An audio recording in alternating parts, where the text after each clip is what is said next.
Assalamualaikum semuanya. Jadi di video kali ini aku sekarang mau ngejelasin tentang apa bedanya kebidanan sama keperawatan. Karena banyak banget yang DM ke aku, nggak banyak banget sih, kayak ya udah ada gitu.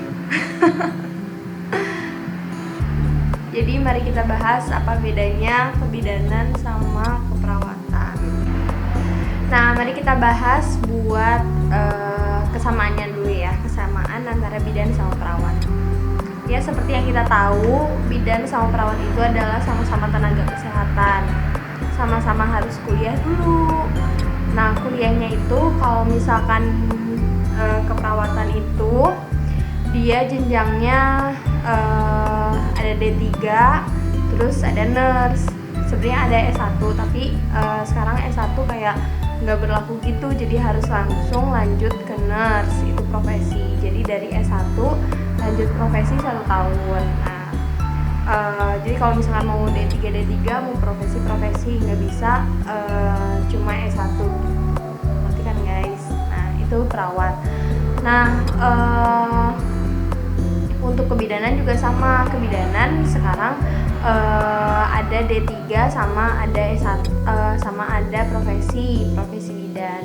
Kan buat D4 itu sebenarnya masih ada untuk kebidanan, tapi nanti selanjutnya ya sama kayak perawat, nggak akan berlaku D4 atau S1-nya, jadi harus langsung lanjut profesi bidan gitu. Itu persamaannya. Jadi harus sama-sama kuliah dulu dan sama-sama harus punya STR, surat tanda registrasi. Itu harus ngelewatin UKOM dulu. UKOM itu uji kompetensi gitu guys. Nah, selanjutnya kalau misalkan perbedaannya bidan itu fokus buat yang ngelahirin, buat yang ngebantu ngelahirin gitu. Sebenarnya nggak cuma ngelahirin sih, kayak KB, terus kayak imunisasi, MTBS, MTBM kayak gitu-gitu. Nah, itu kebidanan. Tapi kalau misalkan buat keperawatan, dia mencakup semuanya, tapi nggak bisa nolong persalinan sendiri, kecuali yang S2 perawat maternitas kalau nggak salah. Nah, itu baru bisa nolong lahiran. Kalau misalkan cuma perawat D3 itu nggak bisa nolong lahiran sendiri.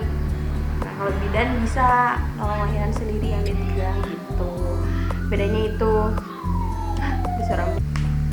Nah, selanjutnya buat kebidanan itu bisa buka praktek, bisa buka klinik sendiri, kayak nolong lahiran sendiri. Nah, itu bisa kebidanan. Kalau buat sekarang kebidanan itu buka praktek harus profesi, nggak bisa D3 kayak kemarin.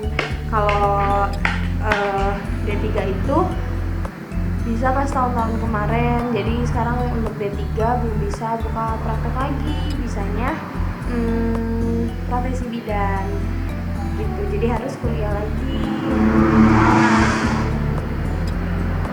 Selanjutnya buat keperawatan itu bisa buka atau enggak jadinya. Nah, kalau buat keperawatan itu bisa buka, tapi setahu aku yang di dekat rumah tuh ya jadinya kayak perawatan luka, kayak home care gitu. Terus apa lagi ya? Sunat. Nah, kalau misalkan mau sunat itu ya harus ikutan pelatihan lagi. Ya, masing-masing ada tupoksi kerjanya masing-masing gitu, bidan atau perawat. Nah, selanjutnya kalau misalkan buat jadi hal yang dipelajarin buat keperawatan itu yang lebih luas. Jadi dia juga belajar tentang kebidanan, dia juga belajar tentang bayi, tentang anak kecil. Nah, bidan juga belajar pasti ya. Kalau bidan belajar pasti tentang fisiologis ibu melahirkan, ibu hamil, kayak gitu kan pasti belajar. Nah, keperawatan juga belajar, tapi memang nggak terlalu sedalam kebidanan gitu. Jadi buat keperawatan ini dia cakupannya luas, sama kayak kedokteran gitu. Nah selanjutnya kalau buat kuliah, biasanya kalau misalkan ada kebidanan, di situ ada keperawatan, biasanya sih iring-iringan, temenan gitu. Nah selanjutnya buat biaya, nah biaya kuliah di keperawatan sama kebidanan itu biasanya lebih mahal di kebidanan. Nggak tahu kenapa, tapi memang biasanya lebih mahal di kebidanan. Kayak misalkan di tempat kuliah aku waktu itu kebidanan itu 6 juta per semester. Kalau keperawatan itu 4 juta 4 juta atau 3 juta ya pokoknya sekitaran segitu. Pokoknya bedanya lumayan jauh lah, beda 2 juta sampai 3 juta kan lumayan jauh gitu. Nah buat lowongan kerjanya kita bisa lihat ya dari keperawatan yang cangkupannya dia lebih banyak sama kebidanan yang cangkupannya cuma orang lahirin aja, kasarnya gitu. Nah jadi bisa dilihat kalau misalkan keperawatan itu pasti lowongan kerjanya lebih banyak, lebih gampang cari kerja, baik itu di rumah sakit, di klinik, biasanya kayak gitu. Terus kalau misalkan buat kebidanan dia terbatas. Kalau misalkan di rumah sakit itu kemarin juga aku dinas, nah perawat itu di situ hampir 80%. Perawat itu hampir 80% ada di rumah sakit, sedangkan kebidanannya itu cuma 10%, 8-10% gitu pas kemarin aku dinas tuh. Jadi memang pasti banyakkan keperawatan gitu kan. Nah selanjutnya keperawatan sama kebidanan itu bisa kerja di mana aja sih? Nah kalau buat keperawatan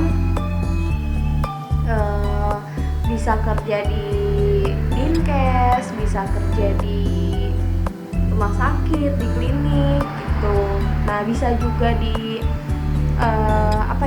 klinik kecantikan biasanya perawatan tuh. Terus bisa juga ngebantu jadi asisten dokter, jadi di klinik dokter gitu bisa. Nah kalau misalkan kebidanan itu buat tempat kerjanya itu biasanya di klinik bidan mandiri, terus juga di rumah sakit, terus bisa di klinik bersalin. Nah biasanya ya yang ada orang-orang lahirin gitu. Di dinkes juga bisa kebidanan, cuman memang jarang. Itu bisa juga di organisasi IPI. Kalau keperawatan bisa di PPNI gitu. Nah kalau misalkan ditanya ke aku mendingan bidan atau perawat,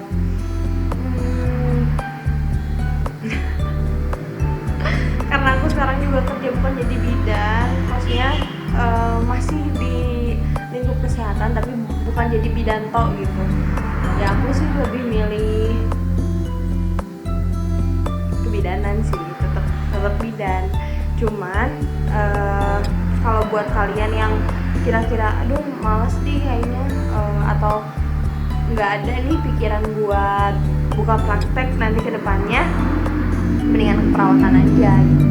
Kalau keperawatan kalian bisa lebih luas cakupannya gitu. Tapi kalau misalkan kalian niat pengen buka klinik sendiri, atau misalkan orang tuanya nyuruh iya kamu jadi bidan aja, bidan yang di daerah sini juga gini ya kalian tahu lah ya kayak gitu. Nah udah kalian mendingan kebidanan aja gitu. Cuman kalau misalkan kalian pikirannya nggak mau capek nanti harus buka klinik atau apa dan ujung-ujungnya kerja di rumah sakit, ya kalian mendingan ambil keperawatan aja gitu guys. Semoga menjawab apa yang kalian bingungin, dan semoga ini menjadi pencerahan buat kalian yang mau masuk kuliah bingung harus kemana. Semoga dengan video ini terjawab semua. Nah kalau gitu aku pamit dulu.